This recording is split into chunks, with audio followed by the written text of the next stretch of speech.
రే, ఈరోజు అమ్మమ్మ మార్కండేయ మహర్షి కథ చెప్పింది. ఆయన పేరెంట్స్ చాలా ఇయర్స్ శివకి తపస్సు చేశాక ఆయన పుట్టాడట. శివ వారికి ఒక చాయిస్ ఇచ్చాడు. మీకు ఎక్కువ ఇయర్స్ ఉండే ఆర్డినరీ బాయ్ కావాలా లేక గ్రేటెస్ట్ డివోటీ కావాలా అన్నారు. వాళ్ళు ఏది చూస్ చేశారు? వాళ్ళు భక్తినే ఎంచుకున్నారు. శివ అన్నారు, అయితే అతను 16 ఇయర్స్ వరకే మీతో ఉంటాడు, కానీ అతని మనసు ప్యూర్గా ఉంటుంది అని బ్లెస్ చేశాడు. అంత చిన్న లైఫ్ అంటే బ్లెస్సింగ్ ఎలా అవుతుందిరా? అమ్మమ్మ చెప్పింది అది పనిష్మెంట్ కాదని. శివుడు టెస్ట్ చేయాలనుకున్నాడు, భయం విన్ అవుతుందా భక్తి విన్ అవుతుందా అని. ఓ, ఆ తర్వాత ఏం జరిగింది?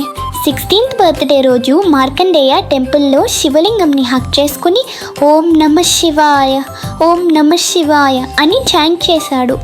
అప్పుడు యమ వచ్చాడు, రోప్ వేశాడు, కానీ ఆ రోప్ లింగంని టచ్ అయింది.